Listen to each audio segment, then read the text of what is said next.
తాజా అంశాన్ని చూస్తున్నాం. రాష్ట్రంలో పంచాయతీ ఎన్నికలపై స్టే విధించడానికి హైకోర్టు నిరాకరించింది. జీవో 46ను సవాల్ చేస్తూ అత్యంత వెనుకబడిన కులాల సంఘాల పిటిషన్పై విచారణ చేపట్టిన న్యాయస్థానం ఈ మేరకు స్పష్టం చేసింది. దీనికి సంబంధించి మరింత సమాచారం మా ప్రతినిధి శ్రీకాంత్ రెడ్డికి తెలుసుకుందాం. శ్రీకాంత్, జీవో 46పై స్టే ఇచ్చేందుకు హైకోర్టు నిరాకరించడానికి సంబంధించి పూర్తి సమాచారం ఏంటి? పంచాయతీ ఎన్నికల్లో రిజర్వేషన్లు కేటాయిస్తూ ప్రభుత్వం జీవో 46 తీసుకొచ్చింది. పంచాయతీరాజ్ చట్టం 2285 ప్రకారం అమెండ్ సవరణ చేసిన ప్రకారం రిజర్వేషన్లు కేటాయిస్తూ అందులో భాగంగా 50% రిజర్వేషన్లు మించకుండా ప్రభుత్వం ఈ మేరకు జీవో 46 తీసుకొచ్చింది. అయితే ఈ జీవో నిబంధనలకు విరుద్ధంగా ఉందని చెప్పి కూడా పిటిషన్ దాఖలైంది. అత్యంత వెనుకబడిన కులాల సంఘాల తరఫున ఈ పిటిషన్ దాఖలైంది.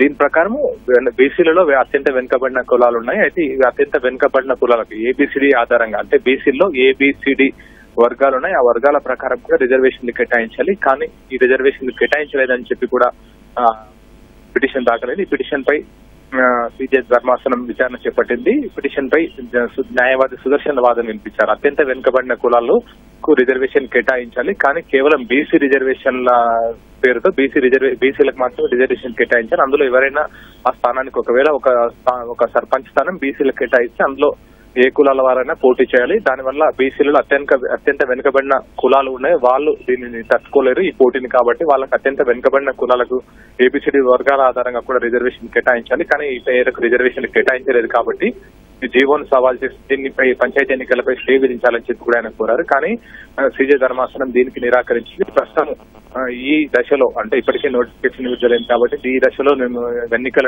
ఎన్నికలపై స్టే ఇవ్వలేమని చెప్పి కూడా దానికి నిరాకరించింది. 285 పంచాయతీరాజ్ చట్టంలో 285A ప్రకారం ఇప్పటికే, అంటే ఆ చట్టం తీసుకొచ్చిన తర్వాత గత 2019లో స్థానిక సంస్థల ఎన్నికలు జరిగాయి. అప్పుడు లేని అభ్యంతరం ఇప్పుడు ఎందుకు వచ్చిందని చెప్పి కూడా ఈ సందర్భంగా పిటిషనర్ తరపు న్యాయవాదిని సిజే ధర్మాసనం ప్రశ్నించింది.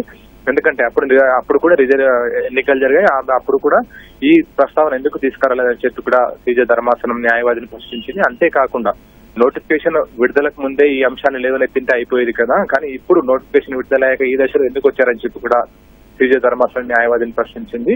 అయితే డెడికేటెడ్ కమిషన్ నివేదిక ఇచ్చింది. డెడికేషన్ కమిషన్ నివేదిక మొదట మార్చి నెలలో సమయంలో ఇచ్చింది. దాని ఆధారంగా 42% రిజర్వేషన్ కేటాయించారు. ప్రస్తుతం దానికి హైకోర్టు సస్పెండ్ చేసింది దాన్ని. ఆ తర్వాత సుప్రీంకోర్టు హైకోర్టు ఆదేశాల మేరకు, సిజే ఆదేశాల మేరకు స్టేట్ ఎలక్షన్ రాష్ట్ర ప్రభుత్వం జీవో 46 విడుదల చేసింది. 50% రిజర్వేషన్లు మించకుండా. ప్రస్తుతం దాని ప్రకారం స్టేట్ ఎలక్షన్ కమిషన్ నోటిఫికేషన్ విడుదల చేసింది. కానీ ఇక్కడ కూడా మరోసారి, అంటే డెడికేటెడ్ కమిషన్ మరోసారి నవంబర్ 22వ తేదీన నివేదిక ఇచ్చింది ప్రభుత్వానికి. కానీ ఆ ప్రభుత్వానికి సంబంధించిన నివేదికను ఇప్పటి వరకు, అంటే డెడికేటెడ్ కమిషన్ ఇచ్చిన నివేదిక ఆధారంగానే రిజర్వేషన్లు కేటాయించమని చెప్తున్నారు. కానీ ఎంత పాపులేషన్ ఉంది, దేని ఆధారంగా ఈ రిజర్వేషన్ ఇస్తున్నారని చెప్పి కూడా డెడికేటెడ్ కమిషన్ ఏ విధంగా పేర్కొంది, దానికి సంబంధించిన అంశాలు ఎక్కడ కూడా బయటికి రానియకుండా ప్రభుత్వం గోప్యంగా ఉంచింది. ఇంత రహస్యంగా ఉంచాల్సిన అవసరం ఉంది. దాని ఆధారంగానే రిజర్వేషన్ కేటాయించినప్పటికీ దాన్ని ఎందుకు బయటికి రానివ్వడం లేదని చెప్పి కూడా సందర్భంగా పిటిషనర్ తరపు న్యాయవాది ప్రశ్నించారు.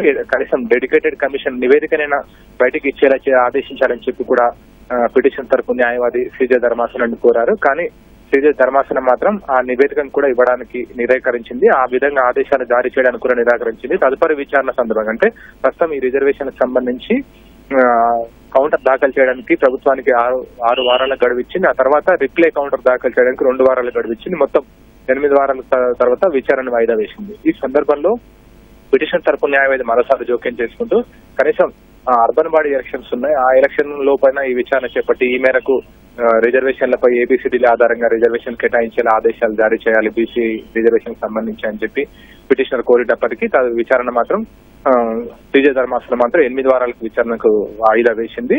తదుపరి విచారణ సందర్భంగా బీసీ డెడికేటెడ్ కమిషన్ నివేదిక గురించి పరిశీలిద్దామని చెప్పి కూడా సిజే ధర్మాసనం తదుపరి విచారణను వాయిదా వేసింది. ధన్యవాదాలు శ్రీకాంత్.